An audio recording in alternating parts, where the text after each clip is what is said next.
joined by the Super X Cup winner, X Division Star of the Year. It's the inevitable Ace Austin. How's it going today, Ace? Fantastic. You hit them. You hit two big ones. Don't forget about X Division champion, second youngest in history. Don't forget about match of the year. Don't worry, I'm going to definitely get on to the youngest in history part. That's something I want to touch on pretty much right now, actually, because give you a couple of compliments. Let's bring you crashing back down to earth. One of my biggest, things that I thought was going to happen in 2020 was I was certain Ace Austin was going to become Impact World Champion. Now, I know that there's still plenty of time for you to become the youngest ever Impact World Champion this year, but looking back last year, everything seemed to be gearing in that direction, and I listened to a little podcast yourself and Tommy Dreamer done that mentioned it was maybe a plan, twice, I believe. Is that something you look back at and go, man, that's really annoying, or are you just so, confident in your own ability that it's like, well, it'll happen eventually anyway? Well, see, I guess that you got to take the good with the bad.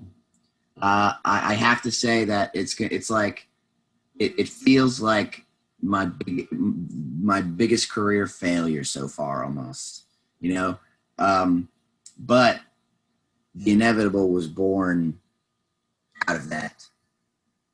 That the confidence that I have in my ability is where that inevitable phrase comes from, because I have zero doubt in my mind that, that might not have been the day, but, it's never over. I'm not a quitter. So I've still got time, and I'm confident that I'm going to make it happen. Yeah, I was actually looking. I know you turn 24 later this month, and then I believe after that happens, there's an 170-day countdown until it would become, you would be the second youngest ever if you were to win the World Championship. I say if, when you win the World Championship. But is that something that's on your mind? Have you got that clock ticking there and you're like, I need to win it before then? Or is it just, it's fine if I win it, I'm the youngest? I didn't know I didn't know the number. Oh, yeah. I apologise then. No. What did you say it was, 170 days? Yeah, the youngest champion was Tessa Blanchard at 24 years and 170 days. Yeah, so 24 and a half. 6 months. I did look that up. 24 and a half. Yeah, so all right, 170 days. So. Noted down in the calendar. And I want to go back, I feel like saying go back to the start of your career when you're talking to someone who's only 23 shouldn't be that long ago, but really it actually is. You've been doing this for quite a while. I know that you've got a lot more strings to your bow than this, but the one thing when I started telling people that, I was watching Impact and there's this guy, Ace Austin, if they weren't Impact fans, I would be explaining it as, it does like a kind of magician thing, but then I'd have to say, parkour and all this thing, because they would go, a magician in TNA, that sounds like the worst thing ever. And you're like, no, it's absolutely amazing. His character work is incredible. Was there ever a thing where you, at the start of your career, thought, a magician element to my character, is that going to have stigma attached? Or was it just that you're so into magic that you're like, right, this is definitely me, so it has to be part of the character? No, the magician element was totally accidental, really. Oh. It was, not intended at all. I'm not a magician. I don't really, I don't know any magic tricks. But it was a gambit thing. Yeah. That's what it was. I mean, not at first. So like when I originally came up with the character idea, it was when I was like a kid, like a young kid. And it was because when I used to play the video games, I always put this tattoo on my character. For some, I don't know why. I just always felt compelled to put the cards on my character's shoulder in the video game. And from doing that, year after year in these video games, it was just like, I just thought about this Ace idea, this Ace, this character. And that seed always kind of stayed and planted in my brain. And then as I got older and eventually I started training, it was like I was able to kind of connect those dots. And purple and blue were just my favorite colors. I had the Ace up the sleeve idea. I thought it was clever. I thought it would be good character stuff. So like I just ran with that, and then fans would say like, "Oh, I love the Gambit like thing," and I was always like, "What?" Like I didn't even think about it, and then I like obviously, you know, okay, yeah, it totally does, you know, scream that, and then you know, as I got further into my career and I found the big trench coat, I was like, oh man, this is kind of perfect. Like I have to do this. And then when I discovered the stick, the wand, I was like, I have to. I got to go full Gambit. So I did, and I think it was a cool like nod, because like superheroes are probably my biggest influence, you know, really. So like I thought it was kind of a perfect way to be able to show myself through. You know, and that's the best way to be a pro wrestler, is to put yourself into what you're doing. You know, it's the best way to be authentic. So, so yeah, that was just like, that's what, but then people that didn't think Gambit thought magician. Yeah. So it kind of just like spiraled into this whole thing. And then I did like magic gags just for fun, just for the, you know, certain situations. But yeah, that's definitely a stigma I really try to stay away from as much as possible now. It's like, it's exactly that, you know, you tell somebody magician and they think, well, that's probably kind of lame, like in a pro wrestling sense. So. Yeah, but it was the kind of thing that I you know, it speaks volumes for you, because you had me tricked. I thought you were a magician. I knew you're like a parkour enthusiast as well, and a skateboard enthusiast, which was kind of the next question that I had about AEW and all these dream matches that everyone's throwing about. I mean, I know the parkour, I would love to see Ace Austin versus Angelico. And of course, you know, the skateboarding, I'd love to see you versus Darby Allin. Are any of those appealing to you, or is there something else wild out there that you're like, I need that match, that needs to be a crossover match that happens? Certainly appealing. I actually wrestled Darby Allin in Rhode Island for an indie company called XWA. And that was awesome. It was really, it was amazing. This was probably 2 years ago now that happened. I see a lot of fans on Twitter throwing out Sammy Guevara. People want to see that match, which is a match I haven't had. So of course that's tempting as well. Surprisingly, I haven't ever wrestled Brian Cage either. Oh, so, you know, certainly a match I'd be interested in. Who else? Pac. Some people compare me to Pac. So like that would be a hell of an athletic encounter. That would be. I'm not sure I could keep up watching that and not get out of breath just sitting still. But yeah, so obviously the AEW dream matches are getting thrown around by everyone, and probably rightfully so, because it's such an exciting time. But that was one thing that I wanted to kind of circle back to the first question I asked, where it's like, you know, it seemed like everything was gearing up for Ace Austin to become world champion at Slammiversary maybe, and then you had all these comebacks, you know, all these legends returning, and then you were picking up again, and, you know, everyone's still been like, Ace Austin is like the hottest thing in Impact, and then the AEW thing happens. Is that the kind of thing where you look at that and go, this is super exciting and it opens up a world of possibilities? Or do you look at that and go, damn, now there's more people standing in the way of me of me making it to the very top? No, absolutely. I don't think I can be outshined. You know, I think that the statements I made at Hard to Kill there was no promo. It was 100%. That was real. The show shouldn't be without Ace Austin. I'm too valuable an asset to Impact Wrestling for me not to be a figurehead, especially going up against, you know, AEW. Yeah, and that you mentioned there about being a valuable asset.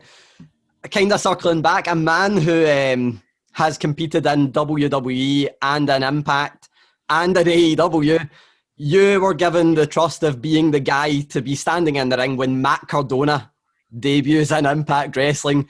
That's huge in itself. You know, obviously the spotlight is on you in that moment, and then you've ushered in this guy who's a huge name. what were your thoughts on Matt Cardona being someone coming to Impact? And what were your thoughts on sharing the ring with him? Is he someone that you're glad that's there? Exactly what my thoughts were. This is like, it's moments like that are like a real test of your growth as a professional athlete, you know, in this industry. Zack Ryder, Matt Cardona, one of those guys that I watched as a young kid with my brother. You know, he was one of the guys that we liked a lot. So like, that's happened to me so often now in my career, that those moments are the true test, where you have to have that moment inside of yourself where it's like, of course, you know, as a human being, this is so exciting. This is so fulfilling. But as a professional athlete, as a competitor, you have to glaze that over, and you have to be ready for the fight. Essentially, your emotions are going crazy inside, but you need to just not show it on the outside whatsoever. Exactly, and that's what makes or breaks you, and that's why I've gotten so far so fast, because I'm able to flip that switch, and like I won't be outshined by anyone, even my favorite pro wrestlers in the world. I won't be outshined. Yeah, definitely, and I think that, you know, I absolutely loved that moment, because Matt Cardona is a massive star, but who better to put the test to him than someone who's been in Impact and been the staple of Impact for the past couple of years. You know, I mentioned Slammiversary earlier, and people like Eric Young coming back to the company. Obviously, you've got Tommy Dreamer that I know you're close with as well, and then you've got Ken Shamrock. Up until recently, Rob Van Dam. Still, there's Rhino. A lot of, you know, older talents. How do you look at that? Because there's always the kind of thing where people are like, older talents are taking, you know, a spot away from a younger talent, but also older talents might be necessary to make the younger talents that, you know, established, polished character.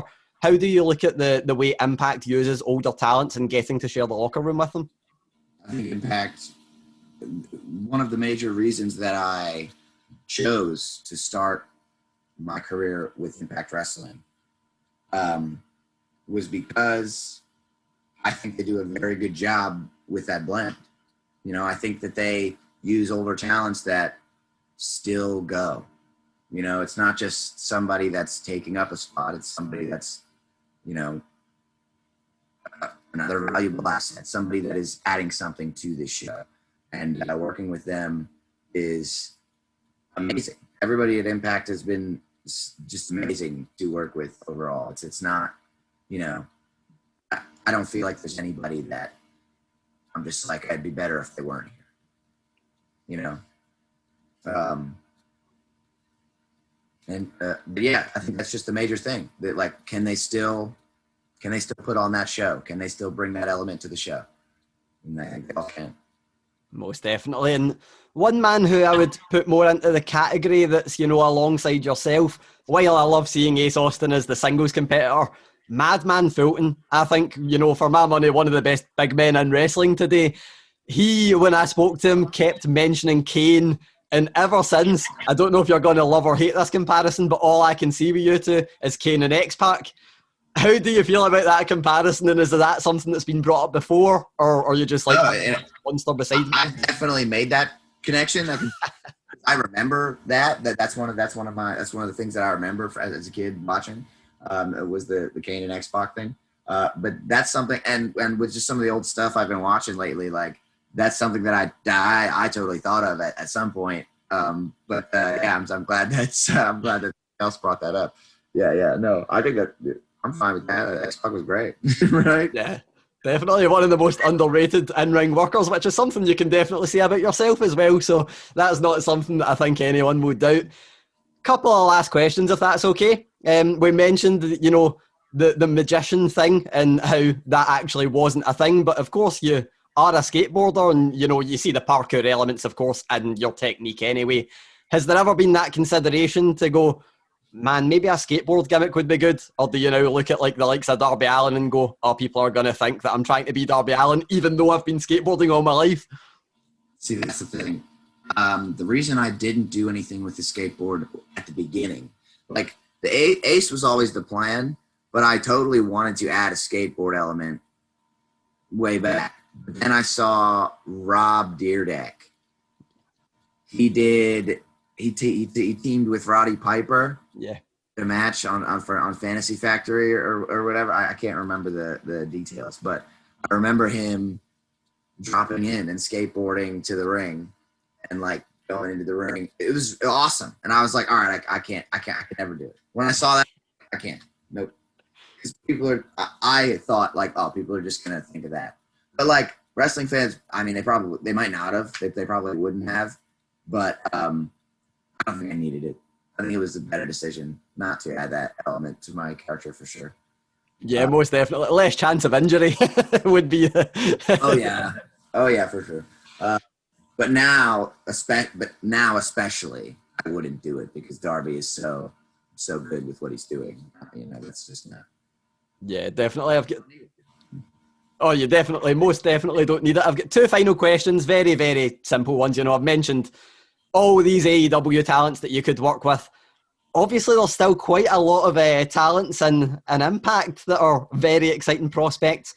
Who is the one person in Impact that looking forward you're like, I need to work with them? Myself and Rich Swann still have yet to compete in Impact Wrestling. And matches that we've had on the Indies, the match that we had in MLW, I think that it's going to be like, I think my match with Blake Christian spoke volumes about my abilities. And I think my match with Rich Swann, hopefully for the World Championship, would be something that the wrestling world can't ignore. And we've got almost 200 days to get that match done so that you can make history in another way as well. So it's been a pleasure, but I've got one final question I want to ask you. I think I probably know what the answer is going to be. What does the future hold for Ace Austin? I'm going to be the youngest world champion. I'm going to be the youngest world champion in the history of Impact Wrestling.